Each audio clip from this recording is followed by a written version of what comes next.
Hello everyone, welcome to the Manual Classroom. This is Mrs. Zhu. As we know, calligraphy is the art of making beautiful or elegant handwriting. The Chinese calligraphy is not only very beautiful but also very practical. In ancient Chinese legend, the Chinese character was created by Cangjie, but in fact, the formation of Chinese character have a very long course. Here is Cangjie. He is the official historian of Huangdi.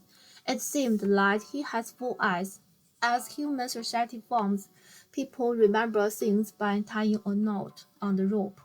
Then they learned to carve some pattern on the stones or trunk, and this pattern became the early hieroglyphics. In China, the most famous hieroglyphics is the oracle script, 甲骨文. You may know this word from a very famous software company.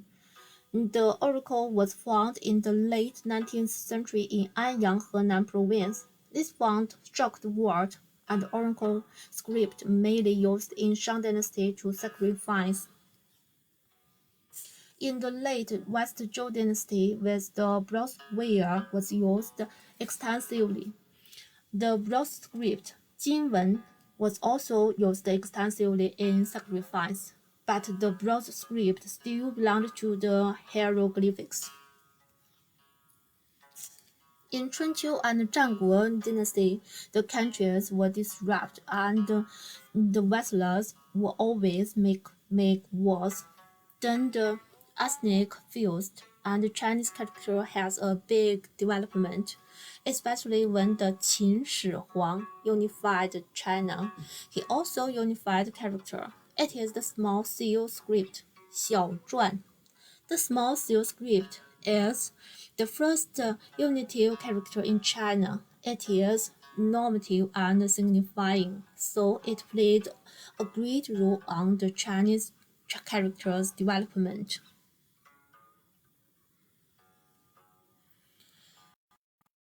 In Dynasty, the small seal script is still the official character, but the small seal script is so difficult to write, and it is against the spread of character. So the clerical script, 隶书, which is simple and easy to write, spread quickly. Before East Han Dynasty, people write characters on bamboo slips. In East Han Dynasty, papers are invented. It made great contribution to the culture's progress, and the clerical became the official character in East Han Dynasty. The Wei-Jin Nanbei dynasty is the second social unrest period in Chinese history. The people's life were very hard and poor, but with the ethnic fused and the communication between Chinese and foreigner culture and Buddhism was introduced into China, the Chinese civilization had a prosperous development. So as the Chinese calligraphy, the character become more regular. The running script, 行书, and cursive script, 草书, the regular script, 楷书, appeared.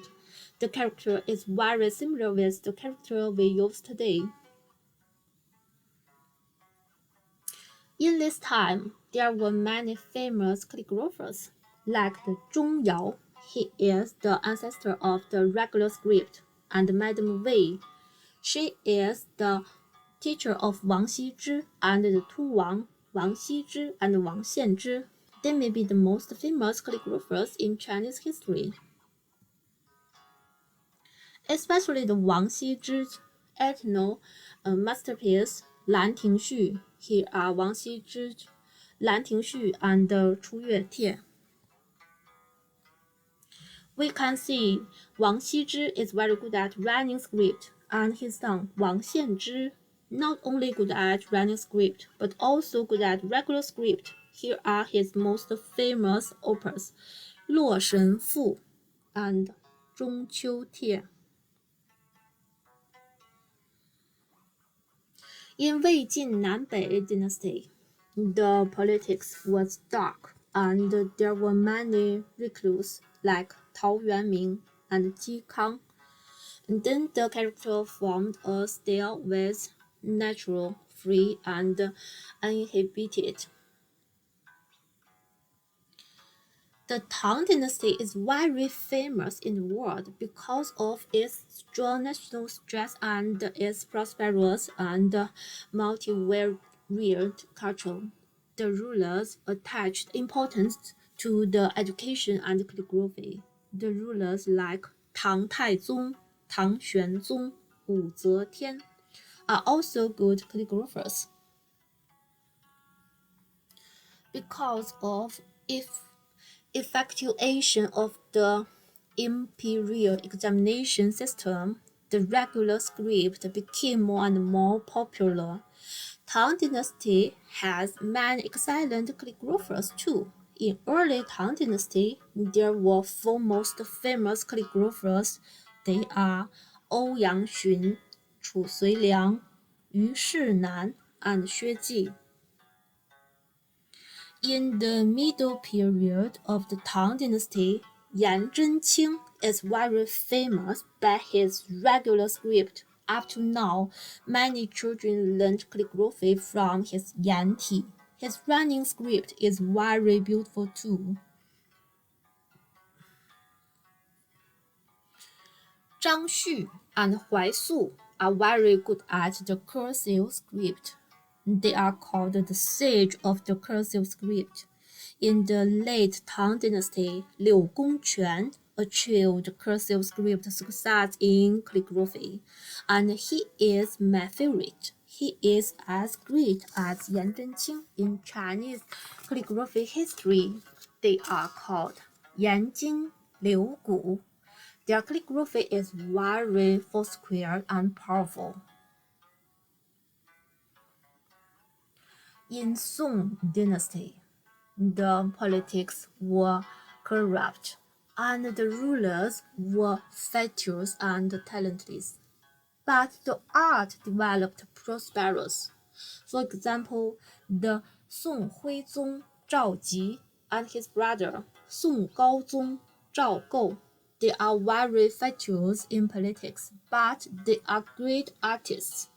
They are good at calligraphy and Chinese painting, especially Song Huizong Zhao Ji. His famous Shou Jin Ti have very high artistic value.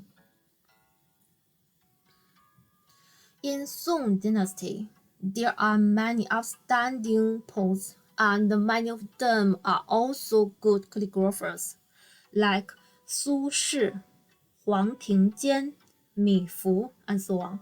Their calligraphy is very rakish and disengaged. Here are some famous operas: Huang Su Shi's Huangzhou Han Shi Tie and Huang Tingjian's Zhu Shang Zuo Tie and Mi Fu's Shao Xi Shi Tie.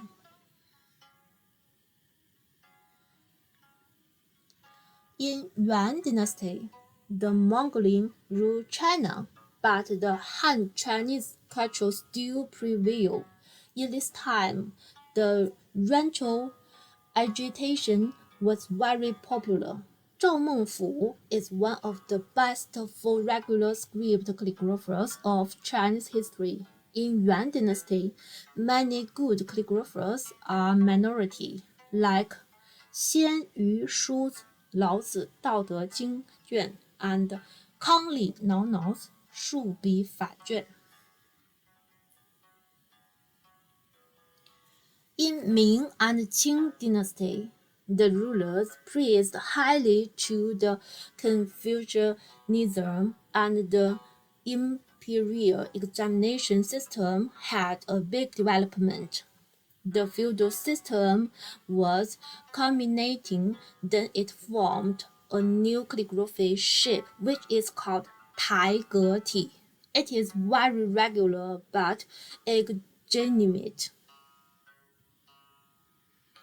Wen Zhengming is a very famous calligrapher in Ming Dynasty. He is one of the four Bel Esprits, and he is the initiator of Wu Pai. The Zhu Yuanming, Xie Jin, Wang Fanggang, Qian Feng are also the famous calligraphers in Ming and Qing dynasty. Chinese calligraphy is a resplendent jewel of China cultural heritage. It is a great art and it can let people relax. And it can improve our spiritual realm. So I think we should pay more attention to the Chinese calligraphy. We should inherit this culture and move to carry forward. We have learned about the history of Chinese calligraphy in this class. Hope you enjoy it. See you next class. Bye.